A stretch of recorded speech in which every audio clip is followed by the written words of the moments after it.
I'd like to ask if we have any self-identified straight people in the audience. Would you raise your hand? And bisexuals, too. Actually, you can raise both hands. There's one now, there's two over there, there's three, there's Do you four. notice how they cluster together?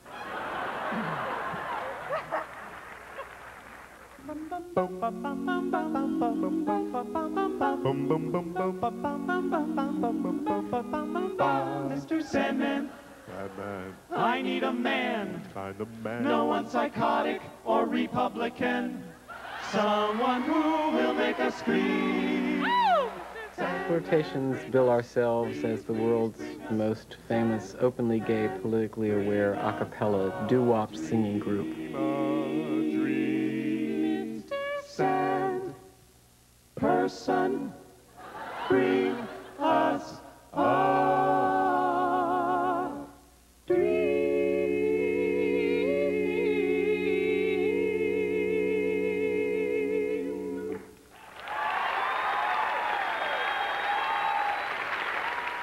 I was initially drawn to the world of theater.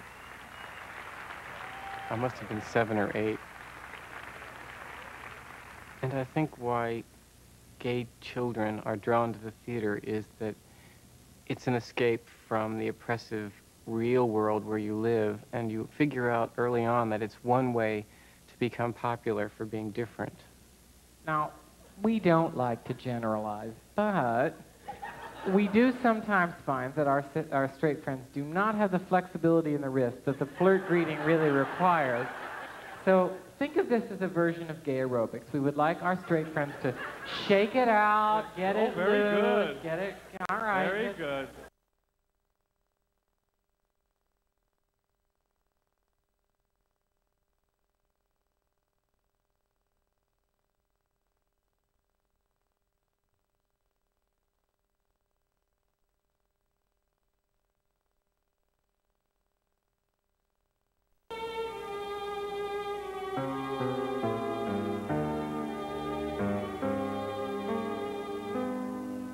I was thinking as the plane was landing, and it was that kind of dull, gray, rainy, cold weather that I remember from my childhood. I've always been cold my whole life.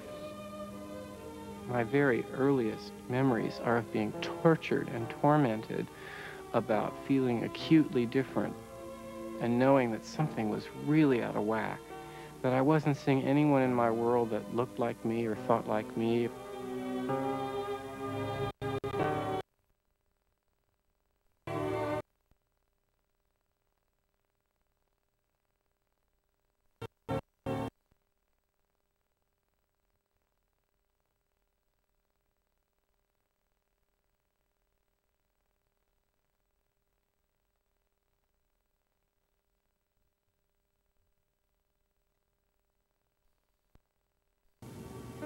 I think this is the hospital that I was born in. Yes, this is it. Margaret Mary Hospital, Catholic hospital. At a very, very early age, they noticed that I was different, that I was a sissy. The kids in the neighborhood decided to organize a parade. I'm leading the parade, twirling a baton. My wrists are flopping, and I'm the only boy in the front with the girls. And there's this shot of me standing next to my brother, and he's in full military drag, and I'm just in pig heaven twirling my baton.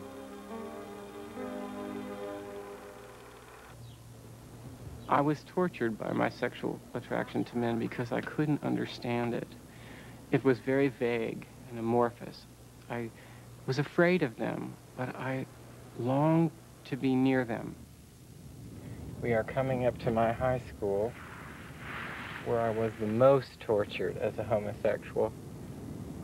This was the dreadful, dreadful sports field, where whenever the weather was nice, we had to play baseball, do other butch things that I hated. Here in the Midwest, sports is a religion, and there is absolutely no excuse good enough to get someone out of gym. You have to do it.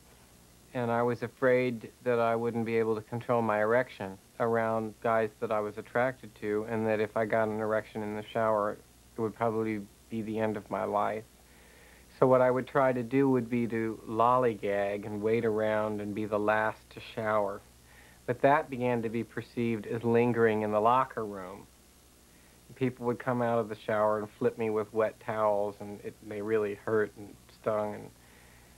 And I remember several times waiting to be the last to shower. I would be surrounded by boys, and they would piss on me. They would form a circle around me, and they would piss on me. It was not possible to talk to anybody about what was happening to me. Because I had the sense that people would take their side. That people would say, well, but if you have these feelings, then they deserve to pee on you, or no wonder people are punching you out. And they would say silly things like they continue to say, like, well, then so be straight. As if it was something that I woke up one day and just decided, well, instead of wearing my red sweater, I'll wear my homosexual sweater. I mean, it wasn't that simple for me.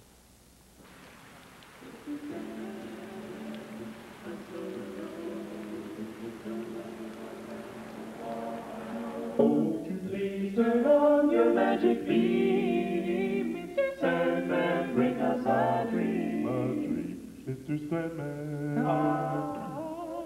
Do they have like reverb and stuff for the monitors?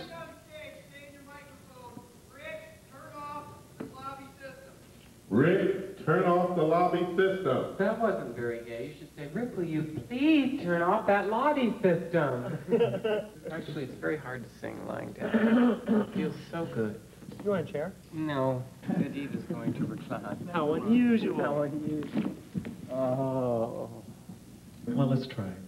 Your children Are not your children. They are the sons and the daughters of life's longing for itself.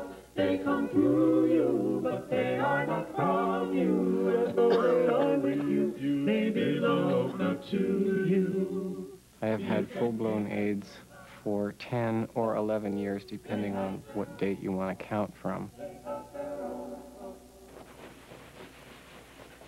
My skin is tender and peeling. I have the beginnings of bronchial pneumonia, which I get like clockwork every November. I'm being made nauseated by a lot of the medication that I'm on. But I'm going to perform anyway, hoping that I get that jolt of love that so often happens when I'm on stage with the Flirts.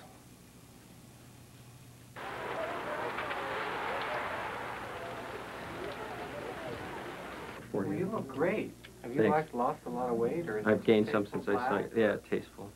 It's Patty dressing You look me. great. Yeah. My brother is redundantly heterosexual, happy to be heterosexual, married a really wonderful woman, and claims that he had absolutely no idea that I was gay when I came out to him. He's into bondage. Really? Which, are you a top or a bottom?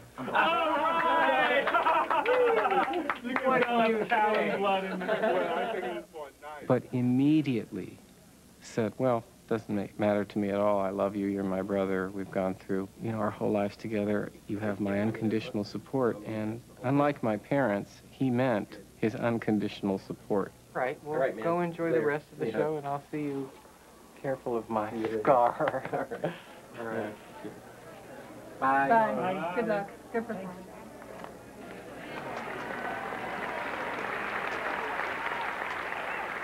And now they're here, they're queer, they're for here, the fabulous location.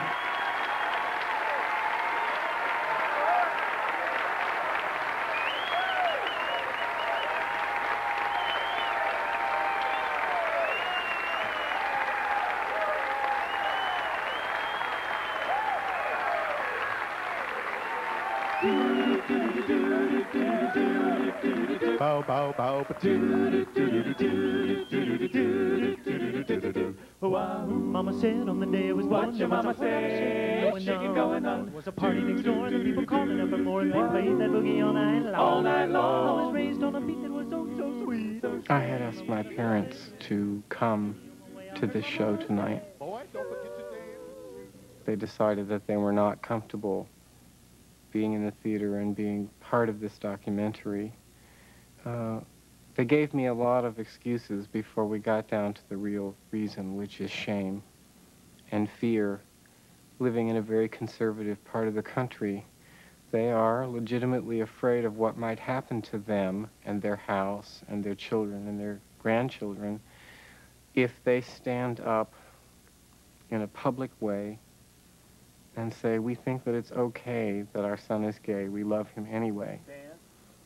The Flirtations have become for me my chosen family. Gay people often talk about families of choice because we're often rejected by our biological families. And over the course of our lives, we put together families, people that we can count on in the ways that straight people count on their biological relatives. We never actually can leave the stage unless we sing this next song. It's a lullaby, and it's called Everything Possible. This song expressed the kinds of sentiments that I would like to think that more parents would pass along to their children. You can be anybody that you want to be. You can love whomever you will. You can travel any country where your heart leads, and know I will love you still. You can live by yourself. You can gather friends around. You can choose one special one. And the only measure of your words and your deeds will be the love you leave behind when you're gone. Some girls grow up strong and bold. Some boys are quiet and calm. Some race on ahead, some follow behind. Some grow in their own space and time. Some women love women, and some men love men. Some raise children, and some never do. I'm pretty certain that I will never return to the Midwest again to give a concert.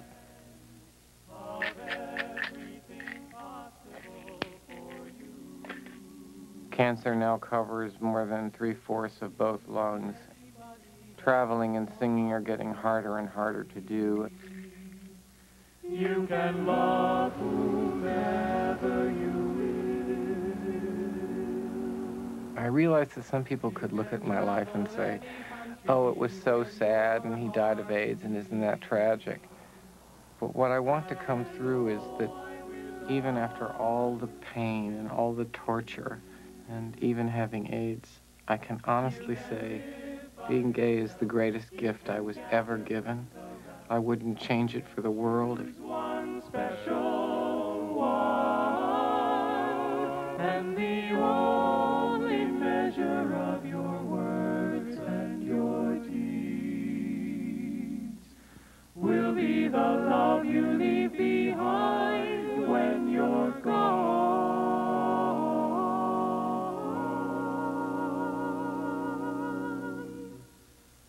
Oh, the Love you leave behind when you're gone.